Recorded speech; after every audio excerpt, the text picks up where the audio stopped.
Hi, കുറേ നാളുകൾക്ക് ശേഷമാണ് നമ്മളിന്ന് നൂലപ്പം ഉണ്ടാക്കുന്നത്. അതായത് നമ്മുടെ വീട്ടിൽ പച്ചരി കുറവായിരുന്നു. അത് കാരണം നൂലപ്പം ഉണ്ടാക്കാൻ നല്ല പൊടിയൊക്കെ വേണ്ടേ. അപ്പോൾ കുട്ടികൾക്ക് ഭയങ്കര ഇഷ്ടമാണ് നൂലപ്പം. നിങ്ങൾക്ക് ഇഷ്ടമാണോ? അങ്ങനെ കുറച്ച് അരിപ്പൊടി ഇട്ട് നല്ല തിളച്ച വെള്ളം ഒഴിക്കണം കേട്ടോ. എന്നാൽ മാത്രമാണ് നല്ല സോഫ്റ്റായ നൂലപ്പം നമുക്ക് ലഭിക്കുകയുള്ളൂ. തിളച്ച വെള്ളം, കുറച്ച് ഉപ്പ് പൊടി ഇട്ടിട്ടുണ്ട് കേട്ടോ. വെള്ളത്തിൽ ഉപ്പിടാറില്ല, അരിപ്പൊടിയിൽ ഉപ്പിട്ടിട്ട് നന്നായി കുഴയ്ക്കണം. എന്നിട്ട് ഇഡ്ഡലി ചെമ്പിൻ്റെ തട്ടൊക്കെ എടുത്ത് അതിൽ കുറച്ച് വെളിച്ചെണ്ണയൊക്കെ അത് ഒട്ടി പിടിക്കാതിരിക്കാം, വേഗം നമുക്കായി കിട്ടും. അങ്ങനെ നമ്മുടെ നൂലപ്പത്തിൻ്റെ പാത്രത്തിൽ പൊടി നിറച്ചു തുടങ്ങിയിട്ടാണ്. എളുപ്പം കഴിയുന്ന ഒരു പണിയാണത്. നല്ല സോഫ്റ്റായി കിട്ടും, നല്ല ചൂടോടുകൂടി നമുക്കത് കഴിച്ച് നല്ല ടേസ്റ്റാണ്. അങ്ങനെ നമ്മളത് പാത്രത്തിലാക്കി വെച്ചു.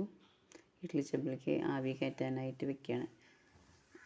2 തട്ടിലേ വെച്ചിട്ടുള്ളൂ കേട്ടോ. ബാക്കി നോക്കുമ്പോൾ കുറച്ച് പൊടി ബാക്കിയുണ്ട്. അപ്പോൾ നമുക്ക് കൊഴുക്കട്ട ഉണ്ടാക്കാമെന്ന് വിചാരിച്ചു.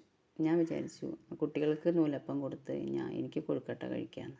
അങ്ങനെ കുറച്ച് നാളികേരം ചെറിയത് ബാക്കിയുണ്ടായിരുന്നു. അങ്ങനെ കൊഴുക്കട്ട ഉണ്ടാക്കാൻ തുടങ്ങി. അതിൽ കുറച്ച് പഞ്ചസാരയും തുരുത്തുണ്ട് ഏലക്കായും ജീരകവും പഞ്ചസാരയൊക്കെ ഇട്ടിട്ട് നമ്മൾ നൂലപ്പത്തിൻ്റെ ഒപ്പം കൊഴുക്കട്ട ഉണ്ടാക്കി. അത് രണ്ടും വെന്ത് വന്നിട്ടുണ്ട്. കാസറോളിലാക്കി അങ്ങനെ വെച്ച് കഴിഞ്ഞാൽ ചൂടാറാടെ നമുക്ക് വൈകുന്നേരം വരെ കിട്ടും. അങ്ങനെ കണ്ടോ, നമുക്ക് എടുത്തിടുമ്പോൾ അത് കാണാനായിട്ട് സാധിക്കുന്നില്ല. ഒട്ടിയൊന്നും പിടിച്ചിട്ട് നല്ല പച്ചരിയായിരുന്നു കേട്ടോ ഈ പ്രാവശ്യം റേഷൻ കടയിൽ നിന്ന് കിട്ടിയത്.